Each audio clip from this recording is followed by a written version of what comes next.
Summer holidays வந்தாச்சு, நம்ம GT Holidays வந்தாச்சு.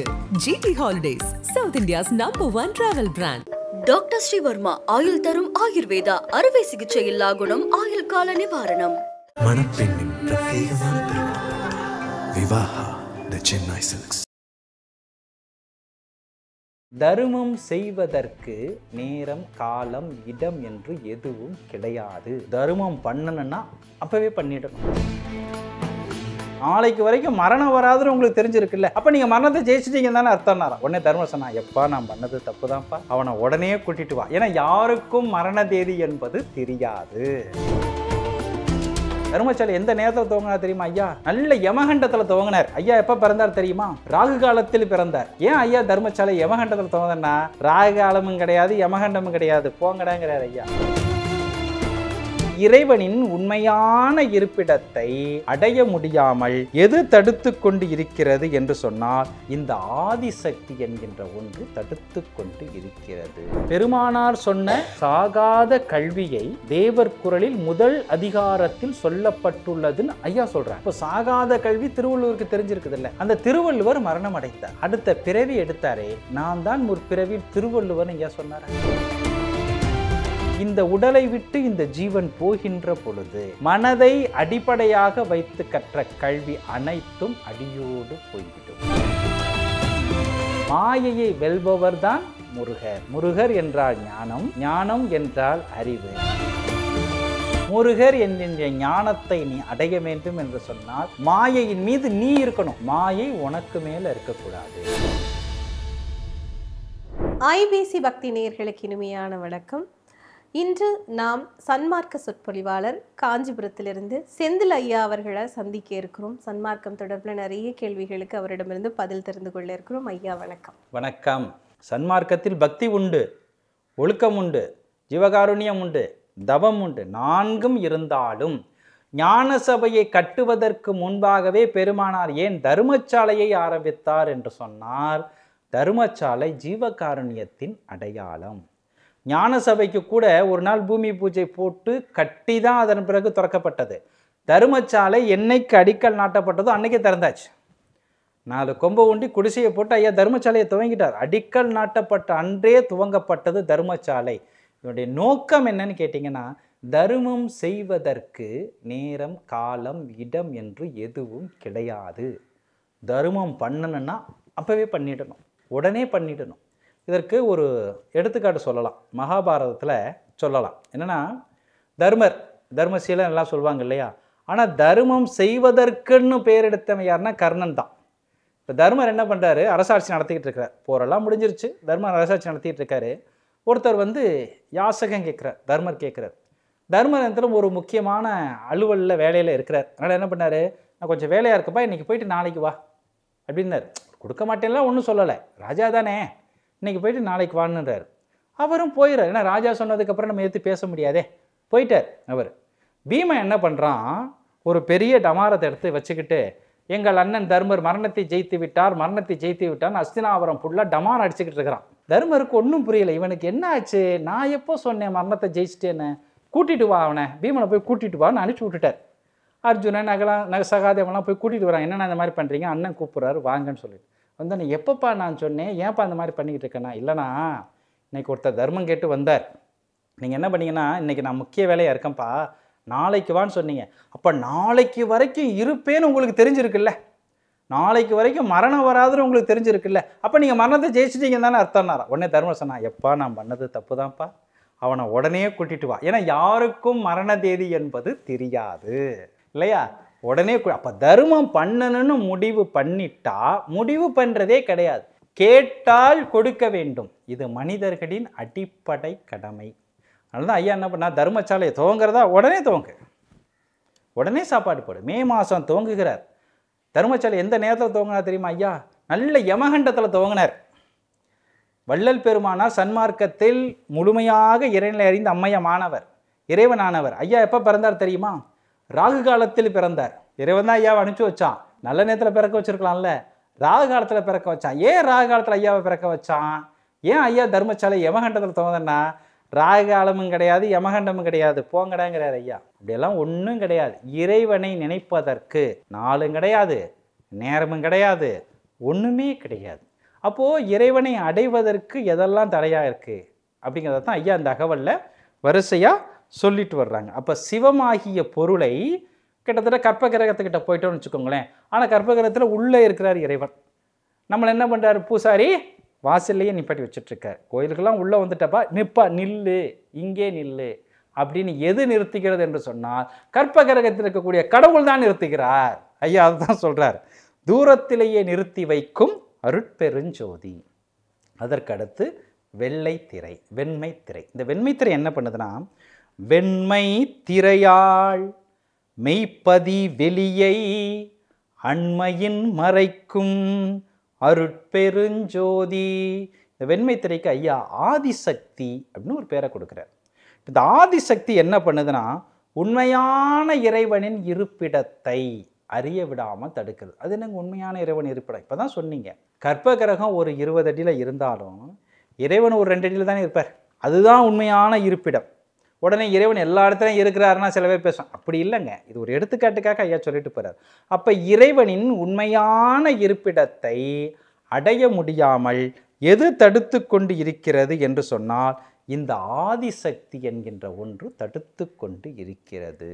அப்போ இந்த வெண்மை திரை, வெள்ளை திரை என்ன பண்ணுதுன்னு பார்த்தீங்கன்னா, இறைவனுடைய உண்மையான இருப்பிடத்தை, அதாவது இது எல்லாமே அனுபவங்கள் தான். இறைவனை அடைய போகின்ற பொழுது ஒவ்வொரு விதமான அனுபவங்கள் நமக்குள்ளே ஏற்பட்டுக்கிட்டே இருக்கும். சில அனுபவங்களோடு நம்மளை நிப்பாட்டுவதற்கு உண்டான முயற்சிகளையும் இந்த மாயை தொடர்ந்து செஞ்சுக்கிட்டே இருக்கும். அதுதான் இந்த திரைகளாகவும் இருக்கிறது. அப்போ இதை கடக்கணுங்கிறதுக்காக என்ன பண்ணுறாங்க, ஒவ்வொரு திரைகளாக போட்டே வர்றாங்க. நீங்கள் முதல்ல உயிர் தெரியல, இறைவனை தெரியல, அப்புறம் உலகம் தெரியல, அப்புறம் இருப்பிடம் தெரியல. இப்போ என்ன பண்ணிட்டீங்க, நீங்கள் இருப்பிடத்தையும் கண்டுபிடிச்சிட்டிங்க. ஆனால் இருப்பிடத்துக்குள்ளே போக முடியாமல் நீங்கள் வாசல்லையே நிறுத்தி வைக்கக்கூடிய வெண்மை திரை அப்படிங்கிறார் ஐயா. கடைசி 7வதாக ஐயா கொடுக்கக்கூடிய திரை கலப்பு திரையால் கருது அனுபவங்களை அளப்புற மறைக்கும் அருட்பெருஞ்சோதி. இதுதான் ரொம்ப முக்கியமான திரை. இந்த திரைக்கு பேர் என்ன, சிற்சக்தி அப்படின்னு சொல்லிட்டு சொல்லுவாங்க. அதாவது நம்ம எல்லாரும் இருக்கிறோம், ஒருவேளை நம்ம மரணம் அடைந்து விட்டால் ஒன்று என்ன பண்ணுவாங்க, நம்மளை மண்ணில் புதைச்சிடுவாங்க, இல்லை எரிச்சிடுவாங்க. அப்போது இந்த உலகியலில் இல்லை இந்த அருளியலில் நமக்கு ஏற்பட்ட அனுபவங்கள் எல்லாம் நாம் மரணம் அடைந்தால் அதோடு அடியோடு அழிந்துவிடும். இப்போ பாருங்களேன், திருவள்ளுவர் பாடல் எழுதியிருக்கிறார், திருமூலர் பாடல் எழுதியிருக்கிறார், எவ்வளவோ ஞானிகள் யோகிகள்லாம் பாடல் எழுதியிருக்கிறாங்க. அவங்களுடைய அனுபவங்கள்லாம் ரொம்ப பெரிய அனுபவங்கள். ஏன்னா பெருமானார் சொன்ன சாகாத கல்வியை தேவர் குரலில் முதல் அதிகாரத்தில் சொல்லப்பட்டுள்ளதுன்னு ஐயா சொல்கிறாங்க. இப்போ சாகாத கல்வி திருவள்ளுவருக்கு தெரிஞ்சிருக்குதுல்ல. அந்த திருவள்ளுவர் மரணம் அடைந்தார், அடுத்த பிறவி எடுத்தாரே, நான் தான் முற்பிறவியில் திருவள்ளுவர்னு ஐயா சொன்னாரா. கருப்பு திரை என்ன பண்ணுதுன்னா அனுபவங்களை அடியோட மறைக்குது அப்படின்னு ஐயா சொல்கிறார். கருப்பு திரையால் கருது அனுபவங்களை அளப்புற மறைக்கும் அருட்பெருஞ்சோதி. அதாவது பெருமானார் சொன்ன சுத்த சன்மார்க்கத்திற்கு முன்பு வரை ஞானிகளும் யோகிகள் என்ன பண்ணாங்கன்னா, இறைவனை அடையணும் அப்படின்னா இந்த உடம்பு அதுக்கு தடையாக இருக்குதுன்னு நினச்சாங்க. அதனால் இந்த உடம்பை வலுக்கட்டாயமாக விட்டு, அப்படி விட்டால் தான் இறைவன் அடைய முடியும் அப்படிங்கிற மாதிரிலாம் சமய மதங்களில் இருக்குது. அதை யோகிகளும் ஞானிகளும் செஞ்சாங்க. ஆனால் ஐயா என்ன சொல்கிறாருன்னா, இந்த உயிர், இந்த ஜீவன்கிறது தனித்து செயல்படாது. தனித்து செயல்படுவது அறிவு விளக்கமே அதுக்கு இருக்காது. அது உடம்போடு இருக்கும் பொழுது தான் அந்த ஜீவனானது செயல்படும் அப்படின்னு ஐயா சொல்கிறார். அதனால தான் சுத்த சன்மார்க்கத்தில் ஐயா என்ன சொல்கிறாங்கன்னா, மரணமிலா பெருவாழ்வுங்கிறத ஏன் எடுத்துகிட்டு வர்றாங்கன்னா, மரணம் அடைந்து விட்டால் இறைவனை அடைய முடியாது, இறைவனுடைய அனுபவங்கள் என்பதும் நமக்கு கிடையாது. அதனால் இந்த உடம்பை காப்பாற்றி கொள்வதற்கான வழிவகைகளை ஐயா சொல்கிறாங்க. அப்போது இந்த சிற்சக்தி என்ன பண்ணுது அப்படின்னு பார்த்திங்கன்னா, இந்த அனுபவங்கள் எல்லாம் நம்ம இறந்துட்டோன்னு வச்சுக்கோங்களேன், அடியோடு மறைச்சி போயிட்டோம். என்னதான் இப்போ ஒருத்தர் மருத்துவராக இந்த பிறவியில் இருக்கார், அடுத்த பிறகு இறந்து போயிட்டார். அடுத்த குழந்தைய பிறக்கும்போது நான் மருத்துவராக இருந்தேன் அவரால் சொல்ல முடியுதா? ஏன்னா இந்த உடலை விட்டு இந்த ஜீவன் போகின்ற பொழுது மனதை அடிப்படையாக வைத்து கற்ற கல்வி அனைத்தும் அடியோடு போய்விடும். ஆன்ம அறிவில் அவர்களுக்கு கிடைத்த கல்விதான் தொடரும். அது திருவள்ளுவர் கூட சொல்வார், ஒருமைக்கண் தான் கற்ற கல்வி எளிமையும் ஏமா புடைத்து. 7 பிறவிகளுக்கும் தொடர்கிறார். ஆனால் அது எங்கே கற்ற கல்வி? ஒருமைக்கண். அந்த ஒருமை நிலைங்கிறது எங்கே வரும்? தவத்தில் தான் வரும். அந்த தவம் எங்கே பண்ண முடியும்? நீங்கள் இங்கே புருவமத்தியில் தான் பண்ண முடியும். அப்போ தவத்தில் கற்ற கல்வி மட்டும்தான் தொடருமே ஒழிய மற்ற கல்வி அனைத்தும் இந்த ஜீவனானது இந்த உடலை விட்டு போகின்ற பொழுது அடியோடு அழிந்துவிடும்.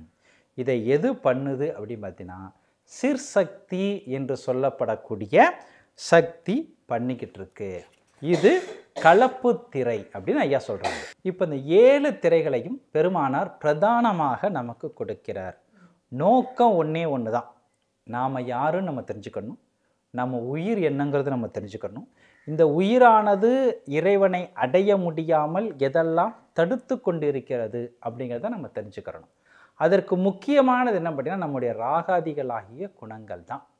அதுக்கு தான் ஐயா அடிப்படையாக என்ன கொண்டு வந்தாங்கன்னா கொல்லாமை, பொறுமை, சாந்தம், அடக்கம், இந்திரிய நிக்கிரகம், ஆன்மாவின் இயற்கை குணமாகிய ஜீவகாருண்யம் அப்படி கொண்டு வந்தாங்க. ஏன்னா எந்த நிலை அனுபவத்தை அடைய வேண்டும் என்று சொன்னாலும் நம்முடைய நிலை என்னங்கிறது நமக்கு தெரியணும். ஏன்னா நம்முடைய நிலை என்னன்னு தெரிய விடாமல் எது நம்மளை தடுக்குன்னு பார்த்தீங்கன்னா நம்முடைய மனசு தான் தடுக்கும். வேறு ஒன்றுமே கிடையாது. நமக்கு எதிரிகள் வெளியில் யாருமே கிடையாது.